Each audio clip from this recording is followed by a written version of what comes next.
Good morning, good day, good afternoon, good evening, and good night, wherever you are on planet Earth.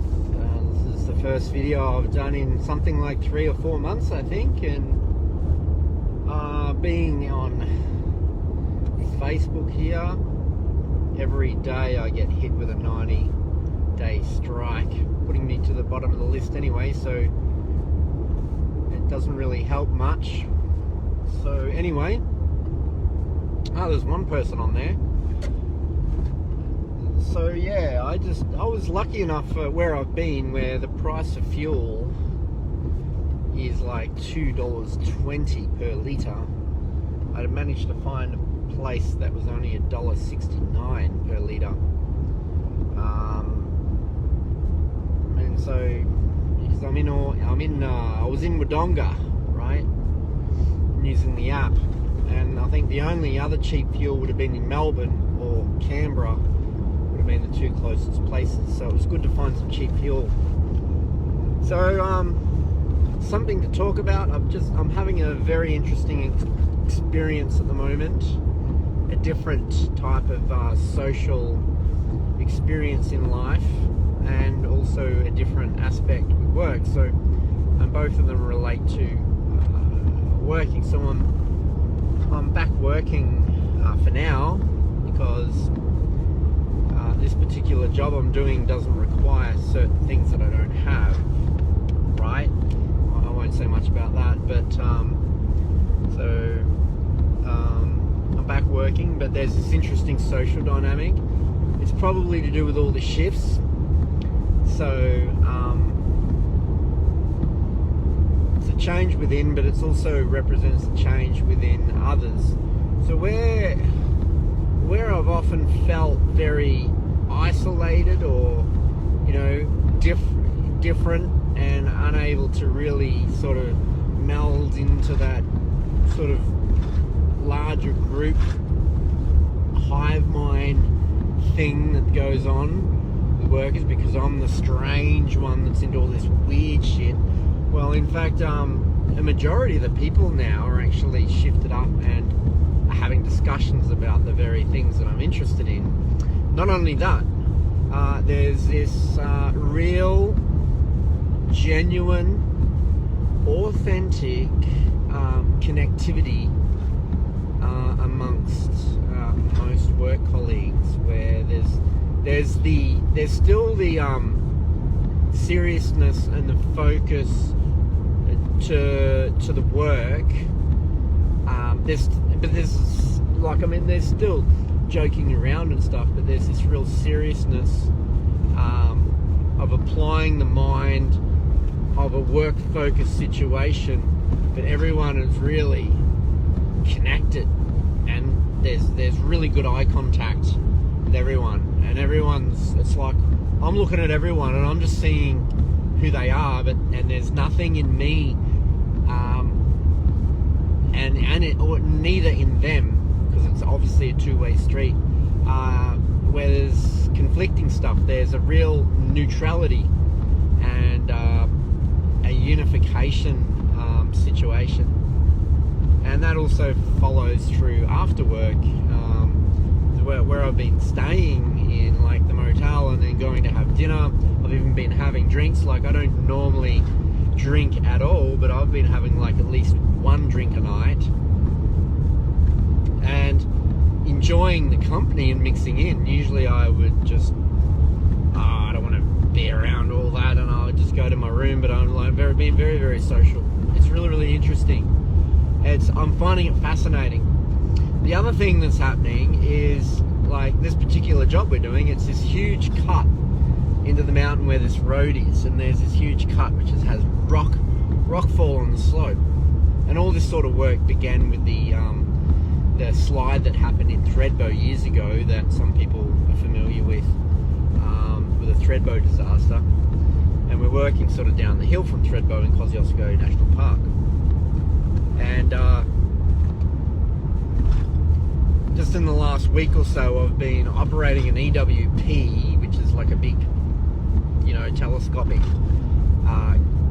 cage on an arm that comes up, and this one's an 85, so it reaches up really high. So I'm having to go up about 4 stories high, and I actually have a phobia of heights. It's very challenging, but I wear the harness and everything, and I click on and I go up, and I look down and I'm like, oh my god, I get dizzy, and the next minute I'm like, no, this is really interesting, and I'm having euphoria.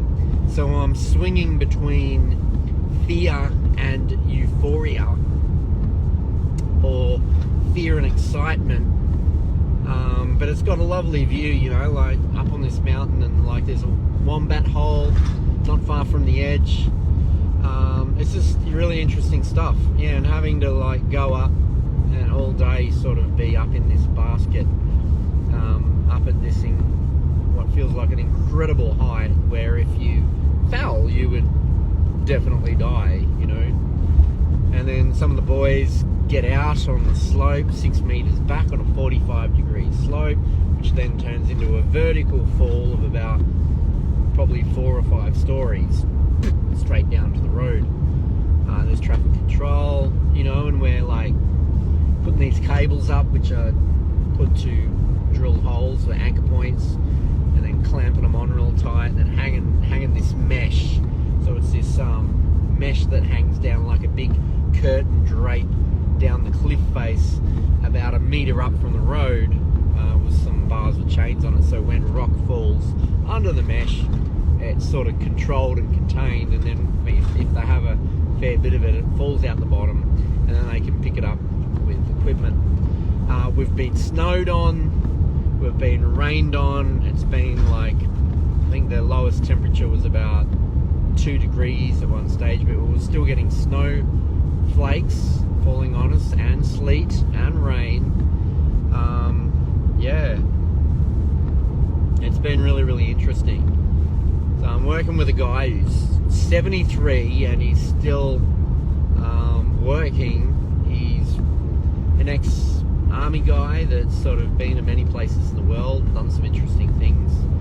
He's had some really interesting experiences. Been to about 7 inquests. Yeah, quite interesting.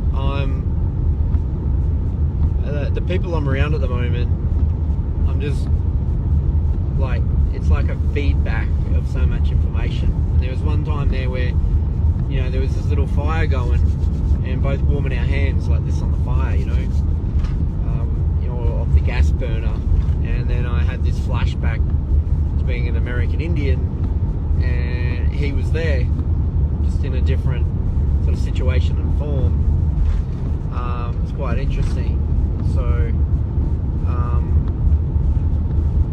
there's sort of some sort of closure happening at the moment between that ancient aspect within humanity about the slavery condition, and then that someone who like maybe was very wealthy and is a sovereign, who would never have been a slave, and it's like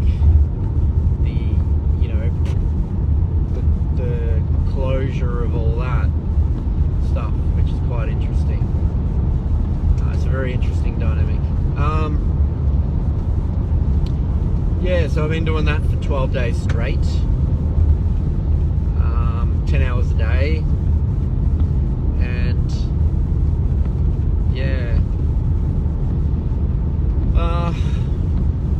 What else is going on? It's very interesting watching what's going on with the situation over in Europe and with the USA and with Russia and stuff, and about potential food shortages of different things, and you know, there's hyperinflation and everything. So I've actually like gone and bought a bucket. It was $350, and it's a 25-year shelf life of freeze-dried food, and there's 60 meals in there, and one meal will feed 2 people, or of course if it's one person will become 2 meals. So essentially the 60 freeze-dried meals become 120.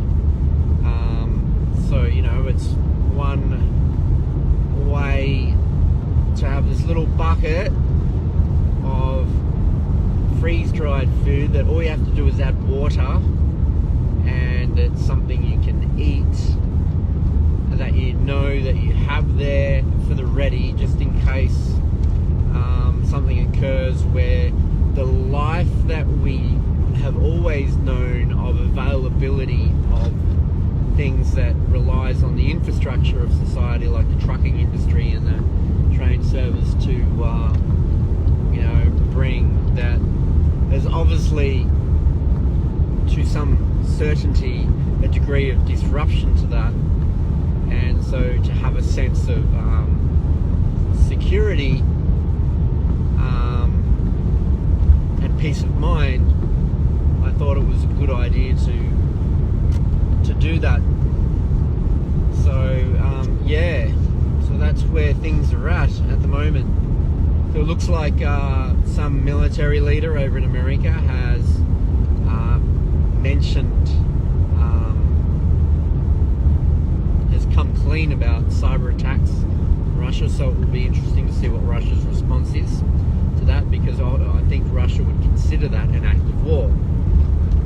So that's a direct act of war, a cyber attack on Russia, which is considered by Russia indifferent to a kinetic physical attack of some sort of thing. So yeah, Denmark, Netherlands and Germany, we're back. Right, so Netherlands, Denmark, Germany have had a certain percentage of their gas cut off for their power to stay, which is obviously fortunately happening in the summer, because it's winter here, so it must be summer in Europe, which is fortunate. If it was winter, it would be quite bad, but obviously the condition is, from the sovereignty of Russia doing its own thing, not part of the rest of the world thing, expects to be paid in rubles, not through the international currency of choice, through the Nixon, from the Nixon era of the US dollar being the currency of trade for oil and gas. So it's getting really interesting. And you got to remember, when you go right back, there was a Romanov family as well. The Romanov family were taken out. Some people would say that it was the Rothschilds that took out the Romanovs. And a lot of that energy, the energy dynamic from then, is also on some level spiritually superimposing over the situation now, and connecting. That's a part of, it's a part of the whole thing that's going on. It's only a part of it that's much greater than that. But yeah, other citizens, I can't remember where from, have been warned to get out of Turkey now. There's threats from Israel and US are mentioning, sort of saying in the media something about Iran, and like if they were to get hold of nuclear weapons, it would be a serious situation. So it looks like they're trying to heat things up there with the Israel-Iran situation, with this war energy, the fear energy around that. That's going on in the political scene, and we've also got China-Taiwan situation going on as well. So it's quite interesting times. It's a lot different to where we were a couple of years ago, but we'll see where this goes next. Anyway, I'm going to get off for now. I sort of don't have anything more to add on at this stage. Just to say that we'll just see what happens. Shortly there's meant to be some major banking corporation or hedge fund is meant to collapse within days from now. it should be happening about now. It should have happened yesterday. Haven't seen it today. Will it be tomorrow? So let's just see what happens over the next 2 or 3 or 4 days in association with that. So yeah, very interesting times. Anyway, Nanu, live long and prosper.